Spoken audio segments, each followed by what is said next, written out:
Со претреси на неколку локации, истражители од обвинителството за организиран криминал почнаа да ги чешлаат документите со кои екс-генсекот на владата Драги Рашковски набави софтвер за МВР од кој никој немал потреба.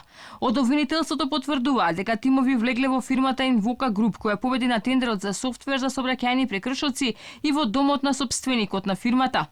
Во рамките на предметот што основното јавно обвинителство за гонење организиран криминал и корупција го отвори во врска со обраќајниот софтвер, по наредба на надлежен јавен обвинител денеска од страна на истражителите од Истражниот центар на ОЈО беше извршен претрез во Друштвото за инженеринг, информатика и дигитален дизајн Invoca Group Доел Скопје и во домот на сопственикот.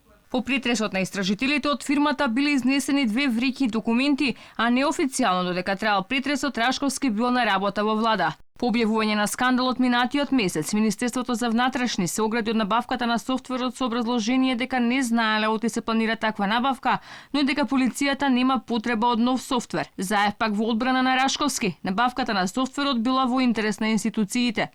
За софтверот кој треба да лови сообраќајни прекршоци беа потрошени 81.000 евро од државната каса. Инаку Рашковски сам го креираше софтверот и сам подпиша согласно за негова набавка во 2018 кога државата ја водеше техничка влада.